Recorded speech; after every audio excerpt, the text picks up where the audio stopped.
warahmatullahi wabarakatuh.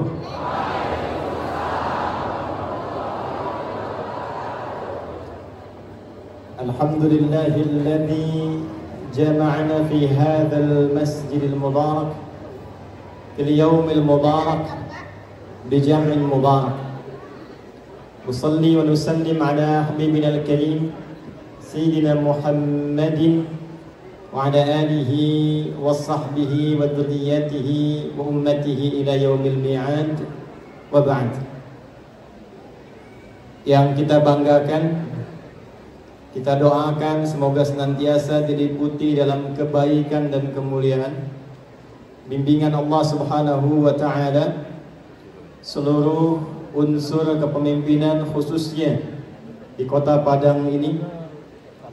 Bapak Wali Kota Pak Henry Sabta, ini saya mesti jawab pantunnya dulu. Konon kalau keranah Minang tanpa pantun agak kurang. Tolong dicakapkan ya. Aura kasih makan mie tambah udang. Cakep.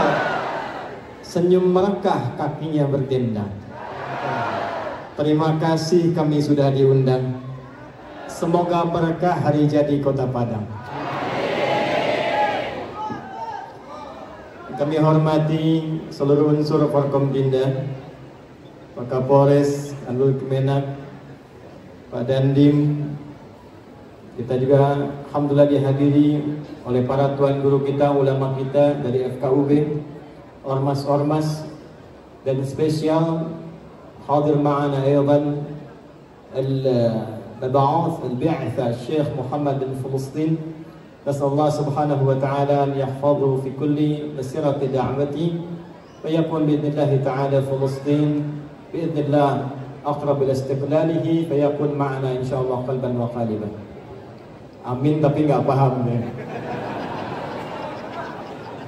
Spesial yang saya cintai, saya banggakan seluruh keluarga saya di Sumatera Barat dan sekitarannya yang tadi sudah diabsen, dan khusus juga saat ini yang berada khususnya di masyarakat Kota Padang.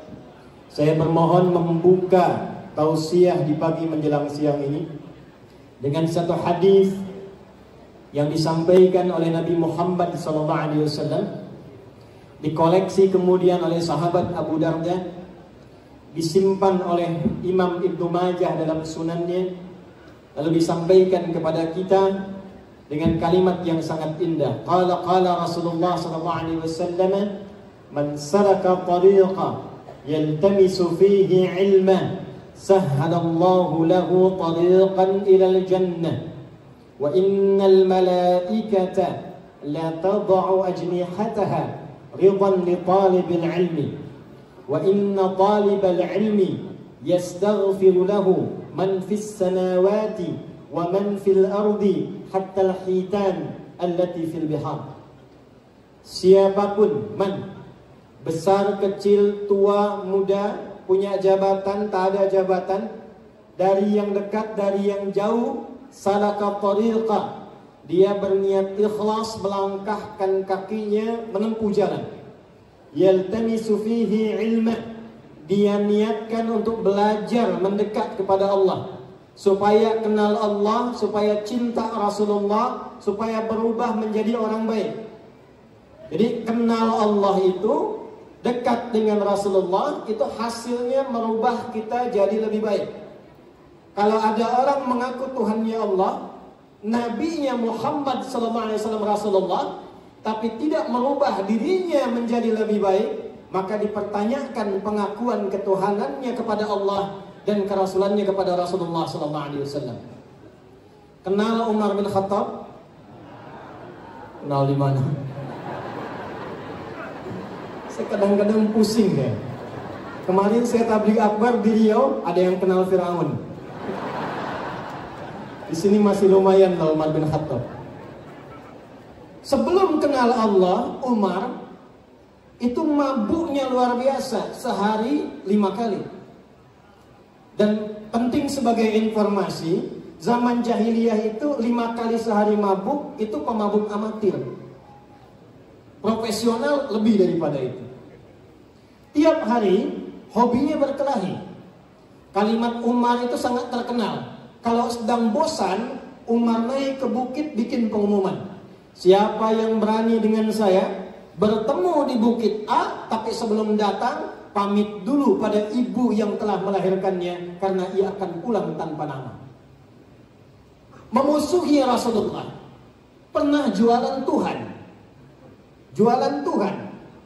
Dan saking kreatif dan inovatifnya, Tuhannya yang lain dibikin dari patung, Umar membuat dari roti.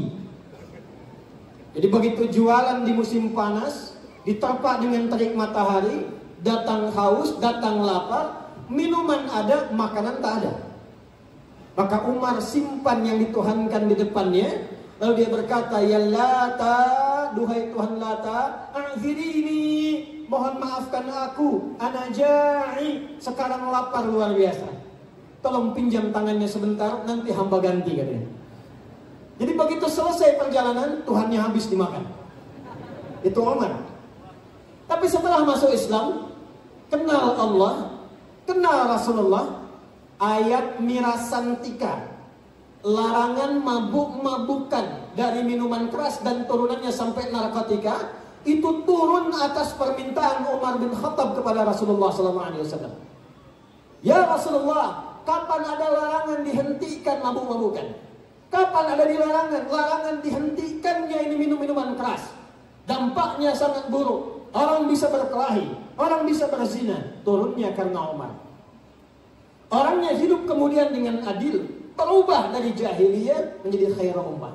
Karena apa? Kenal Allah dan Rasulnya. Nah, pintu untuk mengenal Allah dan Rasulnya itu salah satunya kata Nabi SAW adalah majlis-majlis para ulama. Masjid-masjid pusat spiritual. Jadi kalau orang datang ke masjid itu mesti ada perubahan antara datang dengan pulang. Karena itulah datang kakinya diatur, pulang keluar kaki beda melangkah. Doa masuk itu dibimbingkan, doa keluar beda dengan masuk. Masih ingat doa masuk masjid, kakinya melangkah kaki apa? Kanan. Kalau keluar toilet kaki apa? Ulang. Masuk masjid kaki apa? Keluar masjid kaki? Itu betul. Masuknya doanya apa? Allahumma ftahli abwaba. Ya Allah, mohon bukakan kepada hamba pintu-pintu rahmatmu. Di antara makna rahmat Quran surah ke-39 ayat 53 adalah kasih Allah yang merubah seorang hamba pelaku maksiat yang sangat dalam berubah menjadi pribadi yang sangat baik. Qul ya ibadiyalladzina asrafu ala anfusihim la taqnatu min rahmatillah. Muhammad sallallahu alaihi wasallam viralkan kepada semua hambaku, siapa yang ingin menjadi baik, siapa yang ingin menjadi mulia, maka berharaplah untuk mendapatkan rahmatku. Kalau sudah mendapatkan rahmat Allah, innallaha yaghfirudz dzunuba jami'a. Masuk masjid, dia taubat, dapat rahmat Allah, gugur semua dosanya, keluar mendapat keutamaan. Itulah sebabnya kita keluar dengan kaki kiri, mengatakan kalimat doa. Apa doanya? Allahumma inni as'aluka min. Kenapa kita minta fadlun? Apa diantara makna fadlun? Di antara makna fadlun dalam Al-Quran adalah karunia Allah yang merubah kita menjadi pribadi yang baik sehingga dijamin dengan surganya Allah Subhanahu wa taala. Quran surah keempat An-Nisa ayat 69 sampai dengan 70. Wa may yuti'illaha war rasul fa ulaika ma'al ladzina an'ama Allahu 'alaihim minan nabiyyina was-siddiqina wasyuhada was-salihin wa hasuna ulaika rafiqa. Dzalikal fadlu minallah. Jadi tidak ada satupun hamba yang diinginkan oleh Allah datang ke masjid, masuk masjid, kecuali tujuan utamanya satu, merubah hamba itu menjadi lebih baik daripada sebelumnya. Allahu Akbar. Di antara sekian hamba Allah yang hidup di Sumatera Barat ini, bahkan tetangganya ada pekan baru, khususnya yang ada di Padang ini. Dari hari Jumat Sayyidul Ayyam, yang sekarang banyak beraktivitas, yang sedang banyak bekerja, ada yang olahraga. Ternyata Anda semua yang dipilih oleh Allah terlangkahkan kakinya masuk ke masjid ini, duduk untuk kita belajar. Semoga ini adalah langkah Allah yang pertama, langkah awal yang Allah berikan pada kita untuk merubah kita semua menjadi orang lebih baik dalam pandangan Allah Subhanahu wa taala. Nah, itu mukaddimahnya. Sekarang kita masuk pada inti. Siap insyaallah? Takbir. Kota Padang ini sekarang insya Allah akan masuk 3 hari lagi usia yang ke-354. Betul? 7 Agustus 1669 awal kelahirannya. Sekarang jumlah penduduknya sudah 919.199. Luasnya 1114, kemudian 145 km persegi. Yang paling menarik, tadi saya sampaikan kepada Pak Wali Kota, saya meriset kelahiran-kelahiran sampai lahirnya Negara Kesatuan Republik Indonesia. Kenapa di Undang-Undang Pembukaan, Undang-Undang Dasar 1945, kita sampai menghadirkan nama Allah di dalamnya, guna mensyukuri kelahiran negeri kita tercinta ini. Atas berkat rahmat Allah yang Maha Kuasa. Nah, atas berkat rahmat Allah yang Maha Kuasa dan dengan didorongkan oleh keinginan. Kenapa nama Allah hadir di situ? Karena ternyata semua perjuangan meraih kemerdekaan, perjuangan meraih satu kelahiran sampai ke level kota, tidak pernah terjadi perjuangan di dalamnya kecuali ada hamba-hamba Allah yang meneriakkan kalimat takbir Allahu Akbar, Allahu Akbar, yang ikut berjuang sehingga melahirkan setiap nafas-nafas kota yang menyulam Negara Kesatuan Republik Indonesia. Dan menariknya, tanggal yang kemudian ditetapkan dan diberkahi oleh Allah itu bukan sekedar tanggal biasa. Di dalamnya ada rahasia besar yang kalau kita bisa praktekkan, menyulam kehidupan dengan itu, akan terjadilah satu suasana kota yang tercerahkan, kota yang berkemajuan, kota yang baldatun thayyibatun wa rabbun ghafur. Sekarang kita akan belajar bagaimana kurikulum dalam Al-Quran menyambut hari jadi Padang, kota Padang yang ke-354 yang menuju kotanya maju. Siap? Masyarakatnya sejahtera. Siap? Menginspirasi level dunia. Siap? 3 kurikulumnya. Berapa kurikulumnya? Yuk kita mulai sekarang dengan aspek sejarah dulu. Ini hasil riset dan diikuti oleh beberapa kota-kota di negara besar. Sekarang mereka maju hanya mengambil nilainya saja. Kita punya ayatnya, punya hadisnya, punya dokumen sejarahnya, dan ada hasil dari prakteknya. Kita praktekkan ini, silahkan kalau tidak percaya. Tidak akan nunggu lama, setahun dengan izin Allah akan berubah Padang ini menjadi apa yang tadi kita harapkan. Saya ingin tanya dulu, Nabi Muhammad SAW hijrahnya dari mana? Kemana?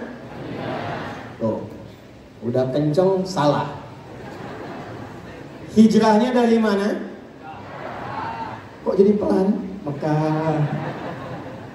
Hijrah dari Mekah, betul. Kemana? Nah, itu yang betul. Jadi sejarah menunjukkan hijrahnya Rasulullah itu bukan dari Mekah ke Madinah, bukan. Hijrahnya dari Mekah ke Yathrib. Madinah itu nanti namanya muncul jadi setelah beliau tinggal di Yathrib. Tahu siapa Yathrib itu? Kenal Yathrib itu apa? Tidak, alhamdulillah. Kalau kenal juga saya ulang sekarang. Yathrib itu Bapak Ibu satu keturunan anak Nabi Nuh alaihi salam yang mengembara setelah banjir besar itu, lalu menemukan tempat di wilayah 400 km jaraknya dari Mekah. Dulu kalau ada orang pertama menghuni satu tempat, maka tempat itu akan diberi nama dengan nama orang yang menghuni pertama kalinya.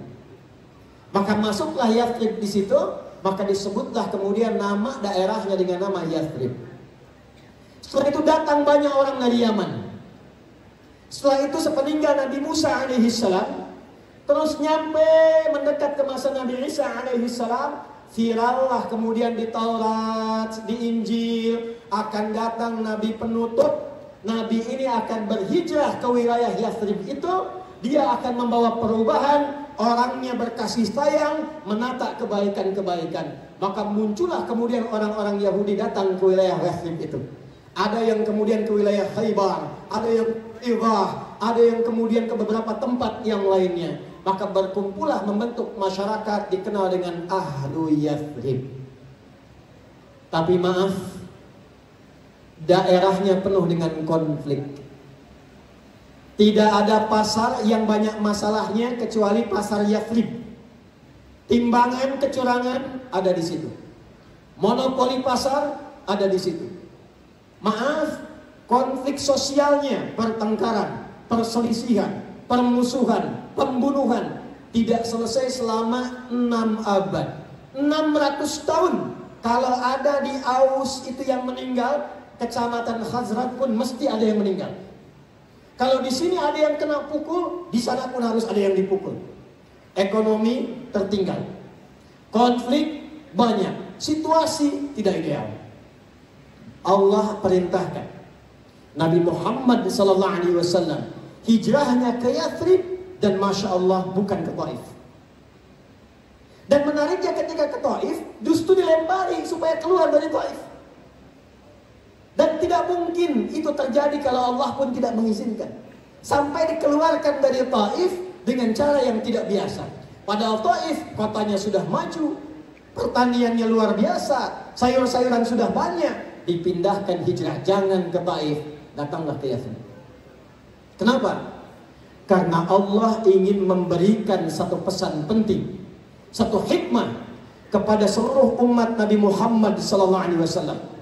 Kelak nanti yang akan mendapatkan amanah sebagai penata kota, apakah dia diamanahi sebagai wali kota, apakah sebagai bupati, level tertinggi menjadi presiden misalnya, bagaimana caranya merubah satu daerah yang tertinggal, ekonominya tertinggal, konfliknya banyak, tiba-tiba dirubah hanya dalam masa 3 tahun kepemimpinan, merubah jadi suasana kota yang mencerahkan.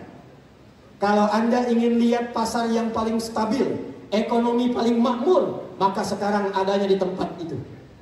Kalau Anda ingin melihat orang-orang yang tadinya kasar, sekarang jadi baik, toleran, hidupnya makmur, bisa saling bekerja sama, sekarang ada di tempat itu.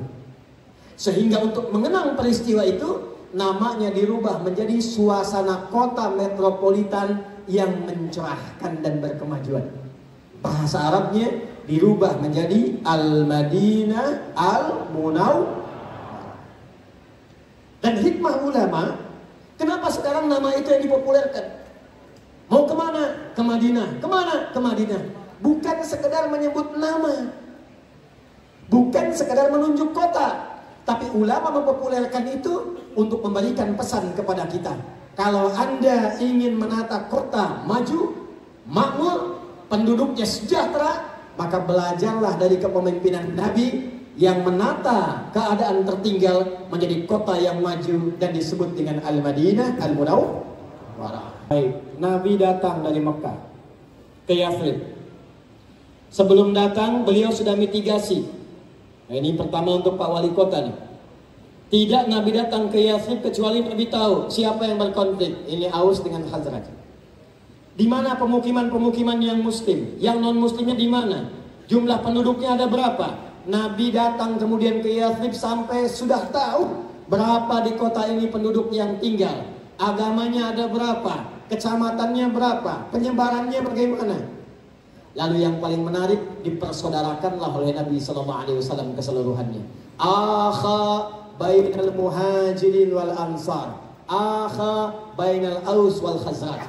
Hal pertama yang dilakukan oleh Rasulullah bukan membuat program, bukan keliling-keliling menyampaikan program, tapi hal pertama yang beliau lakukan menyatukan seluruh masyarakat Yathrib sehingga semuanya rukun dan siap komitmen mencapai visi yang disepakati bersama. Aus datang, Khazraj tiba. Kenapa kalian konflik? Begini ya Rasulullah, begitu ya Rasulullah. Bahasa singkatnya, enak mana? Konflik atau damai?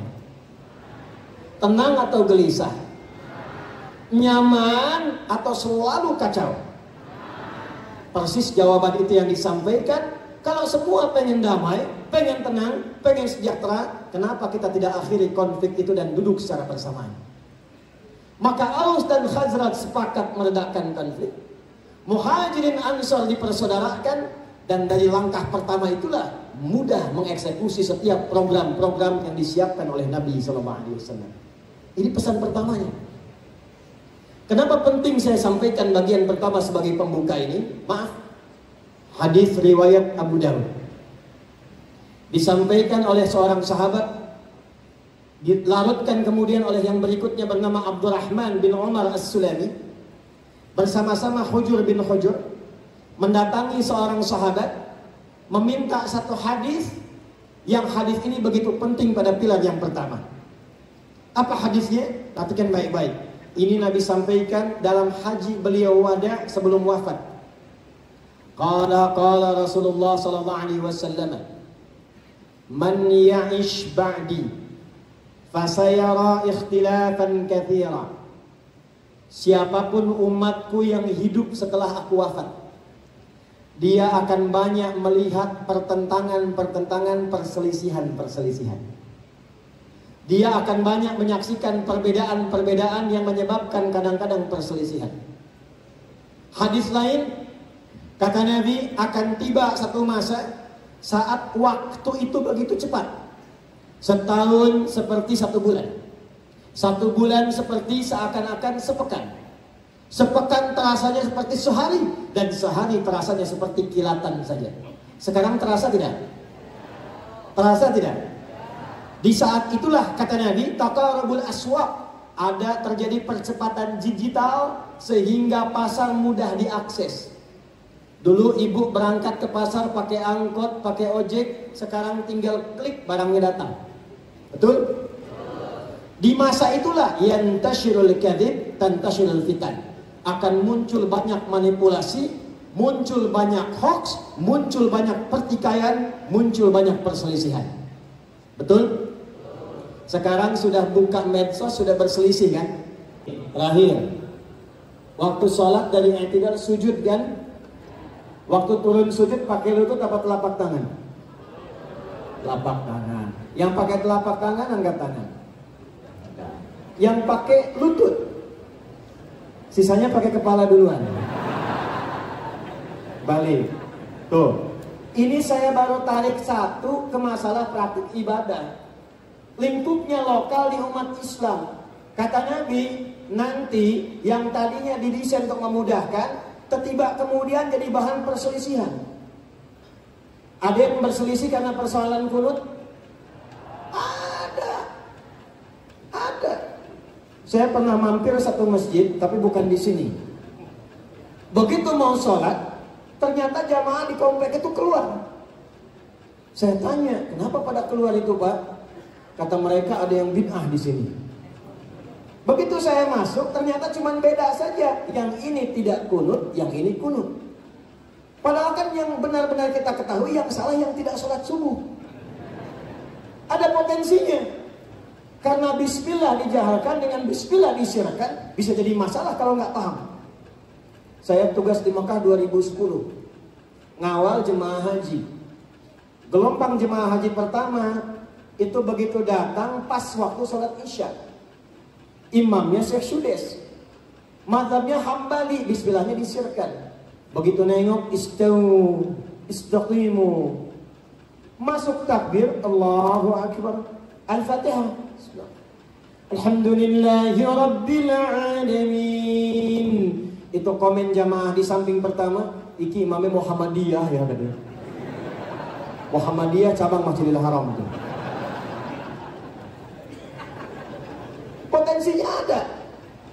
Yang paling menarik apa? Kata Nabi, man ya'ish ba'di, siapa yang hidup setelah saya, kadang-kadang sulit mendapatkan kenyamanan, ketentraman, membangun, karena kadang-kadang seringkali memperdebatkan yang kecil-kecil sebetulnya yang tidak terlalu penting. Yang sebetulnya semua ada dalilnya, semua ada rujukannya. Karena itulah ketika Nabi ingin menyelesaikan perbedaan itu, yang dibangun oleh Nabi pertama kali tempat yang sangat meneduhkan. Yang saat orang masuk suasana hatinya sudah tenang. Yang saat orang datang yang gelisah pun seakan jadi hilang. Tidak ada tempat di muka bumi ini yang paling tenang, yang paling nyaman, yang saat masuk sudah merasa enak kecuali masjid. Itulah rahasianya kenapa Nabi datang pertama hijrah ke Yathrib, yang dibangun pertama kali oleh beliau namanya apa? Masjid. Ibu bapak nggak percaya silakan. Masuk masjid beda dengan masuk rumah kita sendiri. Masuk hati tenang, sholat 2 rakaat, duduk samping tiang dekat kipas angin. Itu Jumatan bisa tidur. Gak percaya lihat nanti 2 jam lagi tuh. Tenang. Tapi poinnya bukan itu. Jadi Nabi dibimbing oleh Allah supaya orang tenang, adem dulu. Kalau sudah tenang, berpikirnya jernih, hatinya bagus, bisa duduk bersama. Ya Muhammad SAW bangun masjid. Dan di masjid itu menariknya, bukan cuma bab sholat. Yang orang cuma datang, kemudian nunggu iqamat, sholat, duduk, pulang. Tidak begitu. Ya Muhammad SAW sifati sholatnya jamaah. Sifatnya disebut dengan Jum'ah. Orangnya datang berjamaah. Dari kata al-jam'u. Saya tanya, kalau kita di masjid sholatnya sholat apa? Berjamaah. Sepekan sekali ada sholat apa? Apa itu Jum'ah? Apa itu jamaah? Jamaah itu bukan datang, apalagi saat Jumat datang, duduk, dengar khutbah, kadang-kadang ngantuk, bahkan ada yang tidur, sholat 2 rakaat, lantas pulang. Itu bukan Jumat namanya. Atau Anda datang, maaf, ambil saf, mau depan, saf 2, saf 3, cuma nunggu iqamat, sholat, formalitas, pulang. Itu bukan jamaah namanya. Jamaah itu datang. 2, kenal siapa yang datang. 3, saling mengisi di antara yang datang. Karena itu tidak ada orang masuk ke masjid di masjid Nabi kecuali kenal siapa yang duduk di sampingnya, siapa yang ada di belakangnya. Nabi itu masih ingat sebelum beliau sholat kan suka nengok ke belakang kan? Ya, nengok, lihat jamaah. Awas imam nih ya, awas imam, hati-hati. Itu bukan formalitas nengok ke belakang, nengok. Rapatkan saf, luruskan. Istau. Jamaah jawab sudah tahu. Lalu berbalik dan sholat, bukan itu. Lihat siapa yang sholat. Kenali dari mana dia datang. Pasca sholat, lihat apa kebutuhannya. Karena itu tidak pernah ada orang sholat di masjid Nabi kecuali Nabi kenal siapa dia. Hikmah pertamanya apa? Hikmah pertamanya, begitu Nabi kenal siapa yang sholat di belakang beliau, 1, beliau memetakkan surat apa yang akan dibacakan sesuai kemampuan makmumnya. Begitu nengok, oh ini ada Ibnu Abbas masih kecil, nggak tahan berdiri lama. Lihat jamaah lain, itu ada yang sepuh, wajahnya begitu ikhlas luar biasa. Surat Al-Ikhlas. Ini Al-Kautsar. Jadi ketika Nabi berbalik, Nabi paham apa yang harus dibacakan. Nggak tiap sholat harus Al-Baqarah, nggak tiap sholat harus Ali Imran. Tapi poin pentingnya kaitan dengan pembangunan kota. Begitu selesai, Nabi persaudarakan, dikenalkan antar jamaah. Tidak ada orang kehausan kecuali datang ke masjid, hilang hausnya. Tidak ada orang kelaparan, datang ke masjid, hilang laparnya. Ada orang tak punya pekerjaan, datang ke masjid, pulang-pulang, kenalan dengan yang punya peluang usaha, dapat dia pekerjaan. Sejarah sholat tahiyatul masjid. Itu sejarahnya datang orang jauh namanya Sulaik dari Gotofan. Kalau sekarang kita di Padang datang orang Pekanbaru. Belum tahu kebiasaan di Madinah. Kalau masuk masjid jangan langsung duduk kalau ingin i'tikaf, tapi sholat dulu 2 rakaat. Maka Sulaik datang, Nabi sedang tausiah. Tiba kemudian langsung duduk. Nabi menyampaikan dengan bahasa yang umum sehingga tidak menyinggung orang baru yang datang. Kata Nabi, "Idza dakhala ahadukumul masjida fala yajlisa hatta yusalli rak'atain." Kalau ada di antara Anda yang masuk masjid, ingin duduk menyimak tausiah, ingin dengar khutbah, jangan langsung duduk, sholat dulu 2 rakaat supaya warming up, hatinya mantap, tersambung koneksinya dengan Allah. Semua penduduk Madinah sudah paham. Yang belum paham itu Bang Sulaik yang baru datang. Dan menariknya masyarakat Madinah itu ngerti, ini pasti ada orang baru yang kita diminta oleh Nabi untuk memperhatikan siapa yang datang itu. Jadi Nabi menyampaikan hadis itu bukan sekedar ingin mengajarkan tahiyatul masjid, tapi menyadarkan fungsi masjid. Bahasa bebasnya begini, ini ada tamu kita baru nih. Coba kalian semua yang hadir di sini, setelah ini selesai, sambut dia, kenalan dengan dia, apa keperluannya, jangan sampai dia pulang tidak membawa apa yang dia harapkan. Masjid. Jadi zaman Nabi, masjid itu solusi. Ada segmen-segmennya. Bapak Ibu kalau umrah, dekat Raudhah, sebelah kanan, itu segmen khusus untuk yang tulabil ilmi, yang mau belajar ilmu dengan Nabi. Saya doakan yang belum umrah atau haji, insya Allah dipercepat ya. Oke. Tidak cukup dengan amin, nabung ya. Nabung. Segmen yang ruang terbuka, yang kemarin baru haji, kan setelah ruangan khusus, yang depan itu wilayah masjid asalnya tuh, yang ada lampu-lampu manik. Di belakangnya kan ada atap kebuka ya. Itu ruangannya Tolhah dulu diwakafkan. Itu di wilayah itu sampai ke belakang. Itu orang-orang yang butuh hajat, yang kekurangan di ekonominya, yang butuh subsidi, itu wilayah itu. Sehingga ulama kita mengambil peran. Yang ini segmen TPQ, yang ini segmen pengajian, ini segmen konsultasi, ini pengentasan masalah sosial. Tidak pernah ada orang ke masjid kecuali selesai urusannya dan kenal satu dengan yang lainnya. Jadi kalau antum yang 95% ada muslim di Padang ini, saya sudah cek.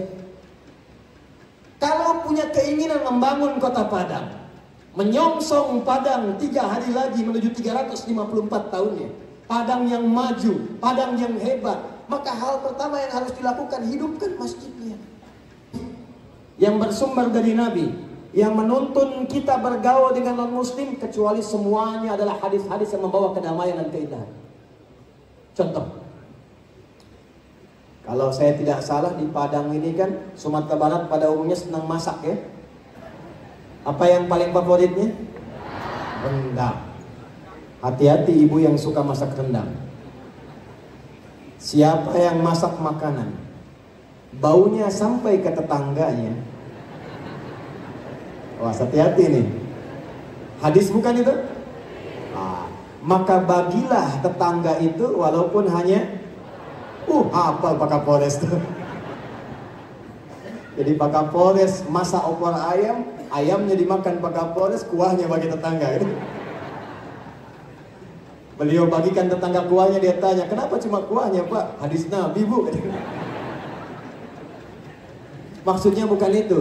Saking dalamnya bahasa Nabi, kalaupun engkau masak bumbunya saja sampai tercium ke tetangga, jangan sampai membuat dia paham. Bumbunya bumbu rendang tapi isinya tempe. Dia salah paham, maka bagilah tempe itu walaupun berbumbu rendang, supaya dia mengerti. Pertanyaan saya, apakah Nabi mengatakan kalau tetanggamu umat Islam saja? Urusan sholat masing-masing. Tapi ketika berbagi makanan, itu melampaui sekat-sekat keimanan. Kalaupun kau punya tetangga yang Kristen, yang Hindu, yang Buddha, jangan dilewati Bu. Ibu masak rendang, samping tetangga Kristen, sisanya Muslim. Yang Muslim ibu bagi, yang Kristen gak dikasih. Tetangga tanya, Bu kok saya gak dibagi? Ibu kafir sih. Itu dosa. Itu gak boleh. Betapa indahnya Islam, bagi. Nikmati bersama. Ibu kirimkan bahkan dengan pancinya. Begitu dia tanya, apa ini ibu? Ada rezeki rendang. Ibu kok baik sekali. Allah yang perintahkan saya berbagi. Kenal dia dengan kalimat Allah. Itu besoknya bisa dia kembalikan panci ke ibu. Bisa assalamualaikum bu. Assalamualaikum Uni. Tuh, udah kenal. Waalaikumsalam, dibuka. Ibu iya mau kembaliin panci. Terima kasih bu. Dan mau tanya, kira-kira hari ini Allah perintahkan berbagi lagi nggak?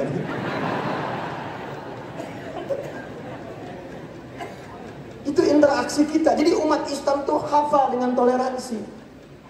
Apalagi di Padang ini, Sumatera, ada bersaling syarat bersanding. Nah, itu sudah khatam dengan toleransi. Jadi kalau ada isu-isu di luar, itu nggak usah dipedulikan, Pak. Ya. Karena kenapa? Yang penting dalamnya kompak. Ya, la yadurrukum man dhalla idza tadaitum. Kata Quran, Allah sampaikan, kalau kaliannya kompak, sudah punya misi, sudah rukun, nggak usah terlalu peduli komentar orang. Banyak dipedulikan malah bikin pusing. Yang penting dalamnya kompak dulu. Andanya kompak, andanya rukun, andanya bangun. Apapun yang datang dari luar, itu kalau diabaikan, tetap tidak akan pernah mempengaruhi kerukunan dan kekompakan yang ada di dalam. Sepakat? Ibu punya pohon rambutan, buahnya sampai ke tetangga. Maka kalimat nabinya, walaupun tetangga itu non muslim, sampaikan kepadanya hakun mushtarak. Rambutannya milik berdua, tidak usah minta kalau ingin mendapatinya. Bapak ketok rumahnya, sampaikan, ini pohon rambutan. Dia jawab, iya pak. Punya bapak kan? Bukan. Pohonnya punya saya. Bagian buah yang ke bapak itu milik bapak. Kok bisa begitu? Bapak itu lihat buahnya, sampahnya ke bapak, tumbuhnya tempat saya. Jangan sampai bapak cuma nikmati pandangan dan nyapu kotorannya, yang makan kamu. Jangan tunggu sampai merah bahkan menguning. Kalau perlu hijau bapak minat, petik. Itu aturan dari mana? Allah yang perintahkan kami berbagi. Itulah Islam. Tapi kadang-kadang ada yang belum paham. Dia kira sama hukumnya, padahal cuma untuk tumbuhan saja. Celakanya besoknya ayam Anda main ke tempat dia. Dia kira sama dengan rambutan, dia sembelih itu. Tapi tidak apa-apa, kadang di situ ada kenikmatannya. Satu itu. Jadi saya harapkan spirit membangun Padang, menyambut 354 tahun hadirnya Padang. Insya Allah kita akan syiarkan, inspirasikan menuju 354 tahun Kota Padang diisi dengan masyarakat yang kompak dan rukun. Siap? Satu. Pusatnya ada di mana? Masjid. Karena itu saya harapkan mulai hari ini sampai besok yang muslimnya hidupkan masjidnya. Saya dapat bocoran insya Allah Bapak Wali Kota dan Forkompinda akan punya program-program minimal subuh keliling ya Pak Wali Kota. Siap kita support? Siap kita hadirkan? Anda kalau nggak percaya, silahkan 40 hari aja konsisten. Perhatikan perbedaan yang akan terjadi pada kehidupan kita. Itu pasti akan beda. Beda rasanya, rasakan bedanya, pasti akan terasa bedanya. Nggak percaya silahkan cek, 40 hari aja. Ke masjid terus, ke masjid terus, ke masjid terus. Tidak ada orang yang ke masjid konsisten dan benar ke masjidnya, kecuali yang pertama dia dapatkan perubahan pada pribadinya menjadi orang lebih baik. Kedua, lancar rizkinya. Ketiga, mudah hidupnya. Itu sudah janji Allah yang didetilkan oleh Rasulullah SAW dalam hadisnya. Satu, saya cepat. Dua, kalau ingin kotanya maju, masyarakatnya sejahtera, maka jangan biarkan, kata Nabi, ada rakyat yang lapar, Pak Wali. Jangan biarkan ada masyarakat yang mengeluh kesulitan ekonomi. Maka pilar yang kedua, setelah pilar pertama kekompakan, kerukunan, yang kedua semua masyarakat dan unsur pemerintahan kompak membangun perekonomian yang stabil. Apa formulasinya? Disingkat dengan ZIS. Zakat, infak, satu lagi apa? Sedekah. Dibuat badan. Badan disatukan, ditambahkan nasional, jadi Basnas. Badan amil zakat nas. Dikumpulkan di dalamnya ada infak dan sedekah. Itu bukan sekedar amal soleh, ibadah-ibadah ritual, bukan. Kalau kita praktekkan benar, itu sebetulnya formulasi value dari Islam untuk mengangkat masyarakat menjadi sejahtera, mengikis kemiskinan, menghilangkan kefakiran. Kalau digunakan, dipraktekkan dengan cara yang benar. Satu, saya ambil contoh. Saya cepat ya. Pernah dengar sahabat Nabi namanya Mu'adz bin Jabal? Saya ulang. Pernah dengar sahabat Nabi namanya Mu'adz bin Jabal? Bapak Ibu tahu negeri Yaman? Negeri Yaman. Yaman dengan Padang luas mana? Pernah ke Yaman? Yaman dengan Padang luas Yaman. Yaman negara, Padang kota. Mu'adz mempraktekkan skema zakat, infak, sedekah cuma dalam waktu 3 tahun dipraktekkan oleh Mu'adz sesuai petunjuk Nabi. Itu se-Yaman dalam 3 tahun hilang miskinnya. Gak ada yang miskin lagi. Se-Yaman. Saking sejahteranya, zakatnya semua dikirimkan ke pusat. Saking tidak adanya lagi yang miskin di Yaman. Bagaimana dipraktekkan skema itu? Ini yang indah. Kata Nabi, khudh min aghniyaihim. Seluruh pemimpin-pemimpin wilayah di kota kerjasama dengan ulama-ulama untuk yang muslimnya, khudh min aghniyaihim, yang masuk batas nisab, yang kaya-kaya masukkan database. Kalau sudah masuk kualifikasi zakat, ambil zakat dari mereka. Kumpulkan. Petakan sesuai dengan kecamatannya. Padang ada berapa kecamatan? 1, 2, 3, 4, 5 misal. Nanti kecamatan yang 1 berapa potensi zakatnya? 2 berapa? Dari situ wa turaddu ala fuqaraihim, dicatat orang-orang yang di tahap baris bawah masa-masa pertengahan. Siapa yang masuk area kemiskinan? Masuk area kefakiran. Mahasiswa yang sedang belajar, anak-anak yang harus dapat beasiswa. Petakan semuanya sesuai dengan skemanya, jangan setorkan dulu ke pusat. Zakat Padang, kumpulkan di Padang, petakan 8 golongan yang berhak menerimanya. Setelah itu apa yang dilakukan? Salurkan kepada orang-orang itu sebelum disetorkan ke pusat. Lebihnya baru teruskan ke pusat. Dari pusat didistribusikan untuk subsidi di tempat-tempat yang kekurangan.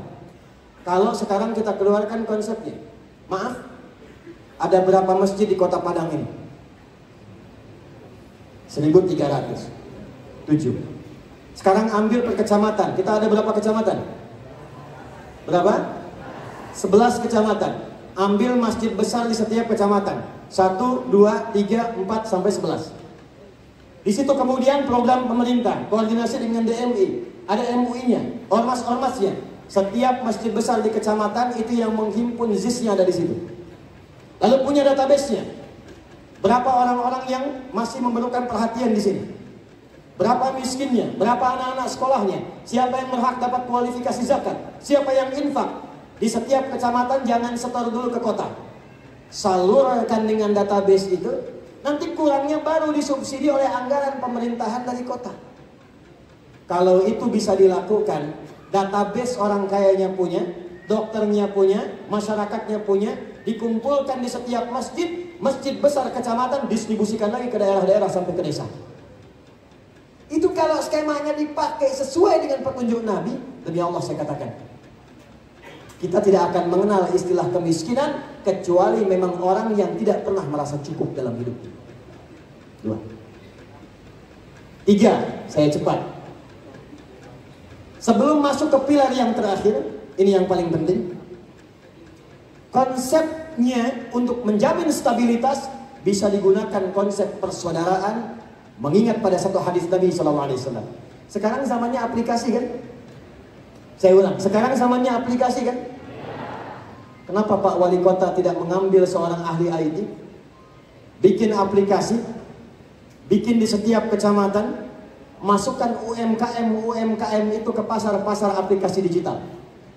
Sehingga nanti, maaf, orang-orang Padang yang ingin membeli baju sudah tahu, nih warga Padang di sini yang jualan baju. Ini yang jualan beras, ini yang jual sayuran. Itu yang dilakukan segmentasinya oleh Nabi di pasar-pasar Yathrib sehingga jadi Madinah. Jadi belanjanya nggak keluar.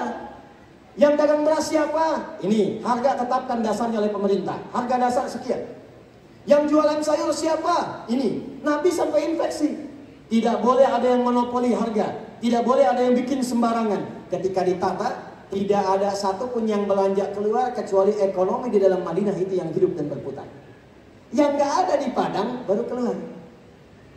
Itu kalau sekarang kita bisa siapkan menuju hari lahir Padang yang ke-354. Launching aplikasi. Di situ disampaikan gerakan ekonominya. Di situ data UMKM-nya bisa didapatkan. Siapa yang pengen pesan baju tinggal klik, ketemu saudara kita.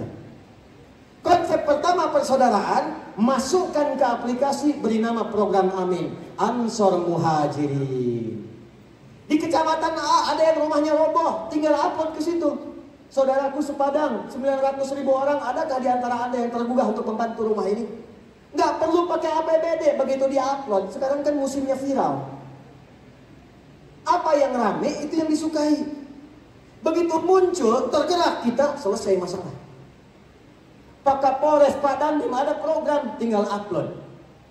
Tempat ini diduga masih banyak mirasan tiganya. Kami himbau jauhi itu semua. Tinggal upload, selesai. Lalu kontrol di lapangan. Itulah hadis yang diimplementasikan dalam konteks kehidupan kita sekarang. Ayatnya ada, hadisnya ada, tinggal prakteknya yang belum kita optimalkan. 3 yang terakhir sebagai penutup. Wa amanahum min khauf. Ulangi, wa amanahum min khauf. Aspek pertama spiritual dan kekompakan. Kedua, stabilitas ekonomi, jangan sampai ada yang lapar. Yang ketiga, menjaga ketertiban dan keamanan.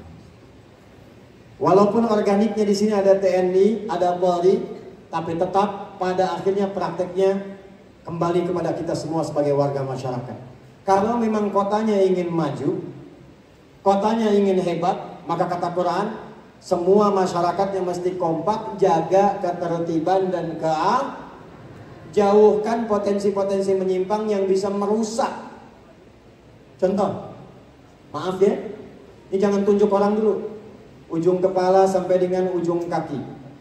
Tidak ada satupun ayat di Quran kecuali menjaga semua fungsi organ tubuh ini supaya tidak rusak. Apa fungsi mata? Tuh, sudah salah. Kalau mata hanya dipakai melihat, itu bisa dipakai untuk melihat tapi potensinya bisa salah.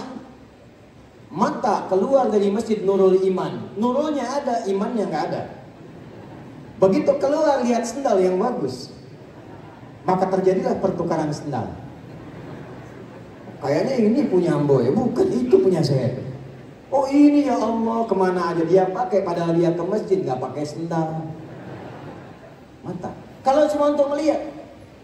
Karena itu ketika turun ayat, perhatikan kalimatnya. Kalau ingin kotanya maju, rakyatnya bagus. Qul lil mu'minina yaghuddu min absarihim. Katakan pada pria-pria yang masih merasa punya iman.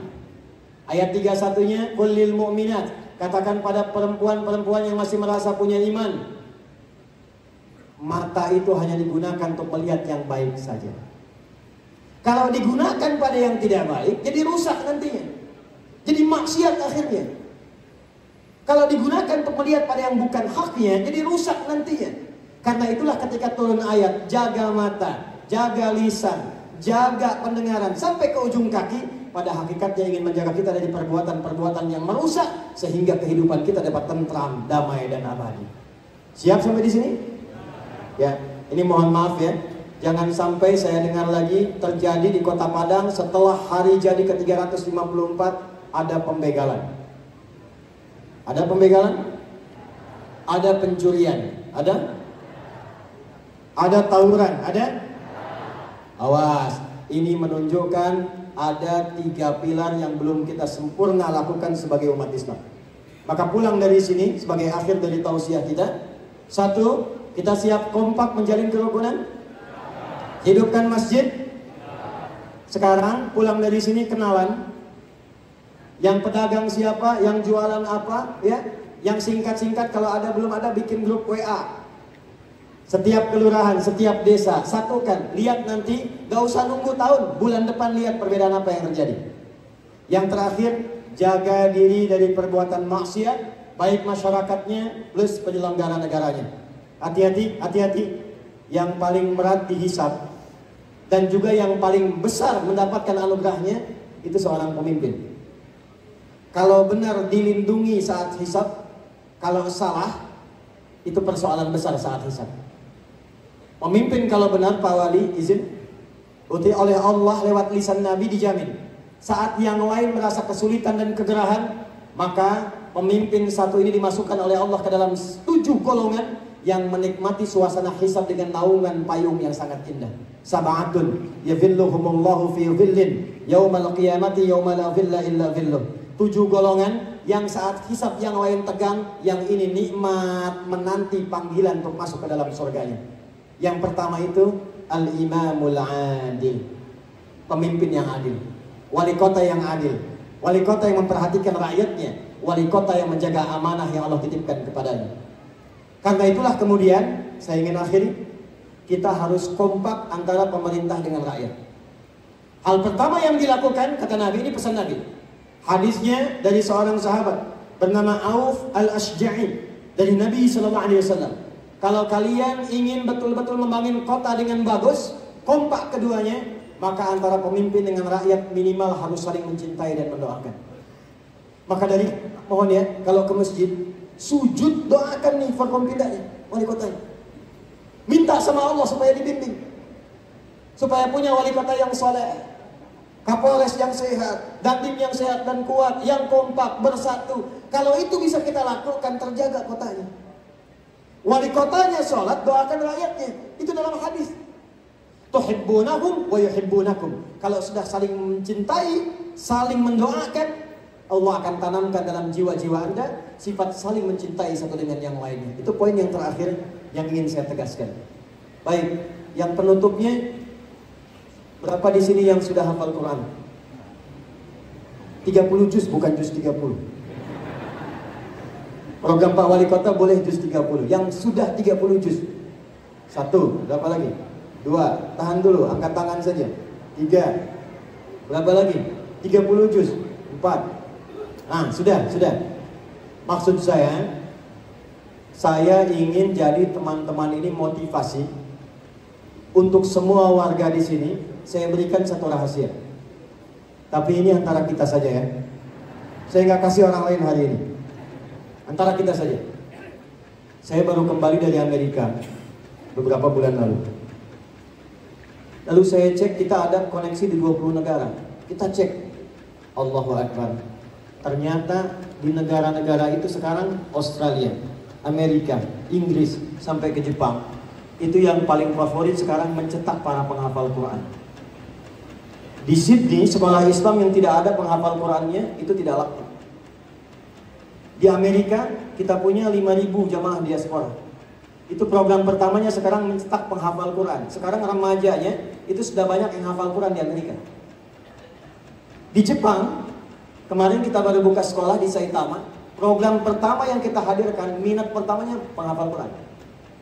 Ternyata ada riset dari seorang peneliti Maroko berkebangsaan Inggris sekarang. Orang kalau sudah hafal Quran, itu akan meningkat kecerdasannya 3 kali lipat dibandingkan orang biasa. Kata hasil riset ini, kenapa? Tinjauannya karena di Quran ada 52.000 kosakata. Orang yang lancar itu terstimulus otaknya sehingga mudah mencerna, mengingat dan menggunakan apa saja. Dia baru menggunakan pendekatan riset biasa. Tapi kalau Anda buka riset perjalanan umat Islam, tidak ada satupun ulama yang hebat membangun kota dan negerinya kecuali rata-rata mereka adalah ahli Quran di zamannya. Al-Kindi, Al-Farabi, Al-Ghazali, Ibnu Rushdi, Al-Khawarizmi, Ibnu Battuta. Itu semua kalau Anda cek biografinya, usia 7, 10, 12 tahun seperti ini, rata-rata semua ahli Quran.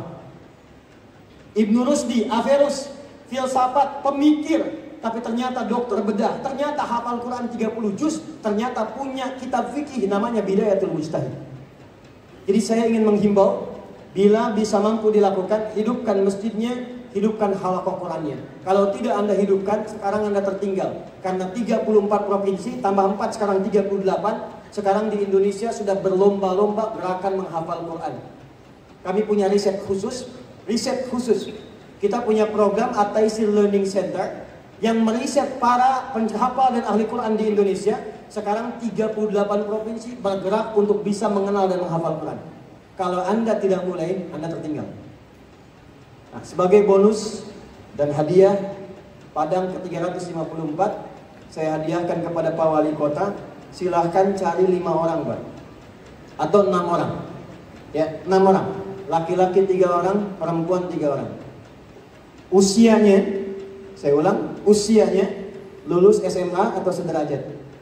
Yang berminat beasiswa ke Timur Tengah, ya, gratis sampai S3, ya, gratis sampai S3.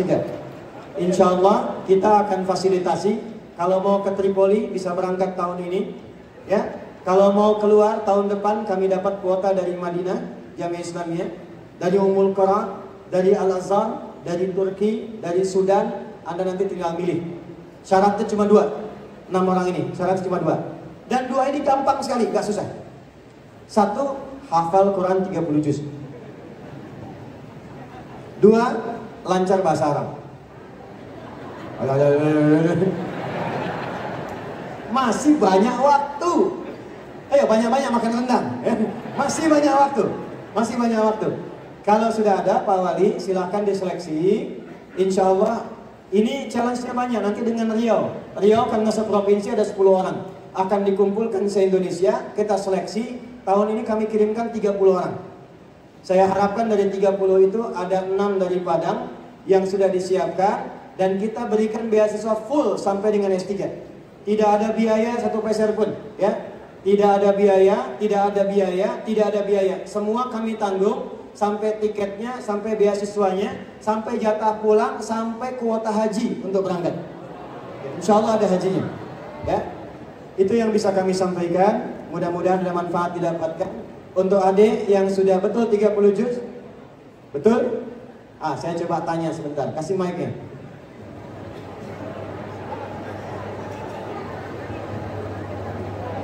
Nah, di situ saja, di situ saja. Namanya siapa? Muhammad Israr Fikri. Siap. Usianya berapa tahun? 12 tahun. 12 tahun. Baik. Berarti kelas 12 SD ya? Kelas 6. Kelas 6 ya? Sekarang 12, Pak. Ya, kelas 6. Kelas 6. Oh iya, 6 ya, 12. Sekarang pakai 9, 10, 11, 12 ya. Dulu kalau saya kelas 6 SD, kelas 1 SMA, 1 SMP, kelas 6. A'udzu billahi minasy syaithanir rajim. Taha. A'udzu billahi minasy syaithanir rajim. Bismillahirrahmanirrahim.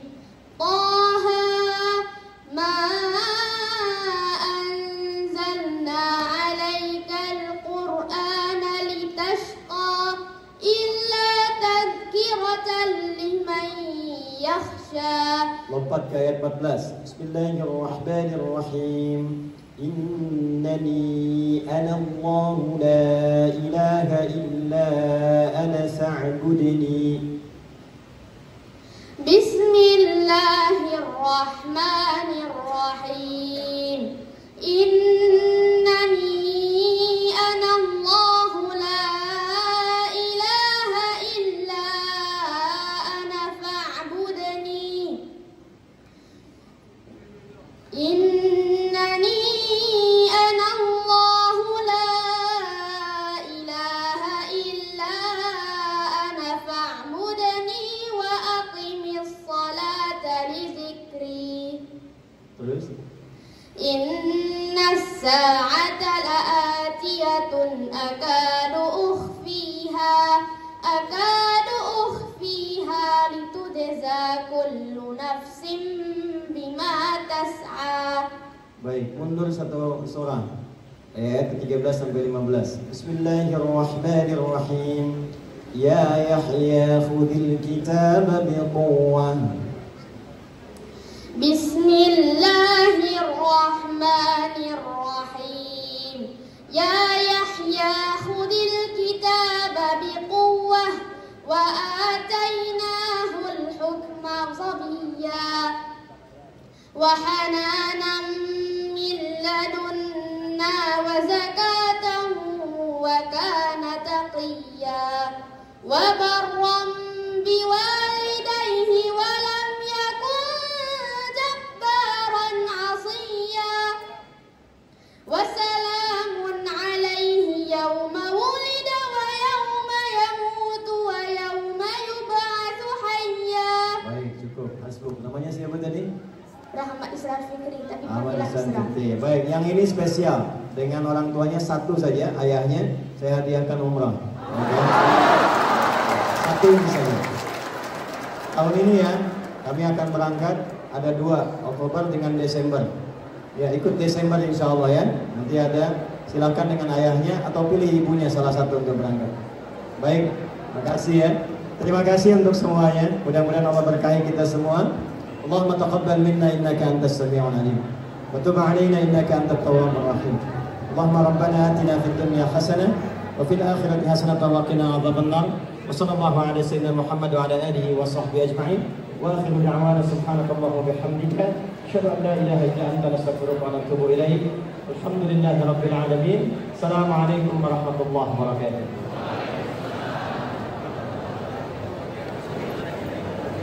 Masya Allah, syukran jazilan. Terima kasih banyak Ustaz Adi dari LCMA. Masya Allah, ini bukti bahwasanya Al-Quran bergema di Sumatera Barat dan hadir para penghafal Al-Quran lebih banyak lagi seperti Isra. Takbir. Syekh juga mendampingi. Kita ikrarkan bersama-sama. Baik, Bapak Ibu semua, tadi sudah kami sampaikan juga, disaksikan langsung oleh Ustaz kita, Ustaz Hidayat. Alhamdulillah hari ini kita mengucapkan Bismillahirrahmanirrahim, Jumat tanggal 17 Muharram 1445 Hijriah atau 4 Agustus 2023. Saya yang diserta Wali Kota Padang mencanangkan gerakan sholat subuh berjamaah di Masjid Musola Sekota Padang bagi peserta didik tingkat SD dan sederajat madrasah serta SMP sederajat Sekota Padang. Padang 17 Muharram 1445 Hijriah 4 Agustus 2023. Wali Kota Padang Henry Serta. Luar biasa. Hadir. Masya Allah, terima kasih banyak Bapak Wali Kota Padang, terima kasih Syekh Isa, dan juga terima kasih banyak Ustaz Al-Mukarram Ustaz Dr. Adi Hidayat LCMA atas pelajaran yang begitu berharga hari ini, Odi. Semoga dengan hadirnya kita di sini semakin mendekatkan kita kepada Allah, semakin evaluasi diri tentunya.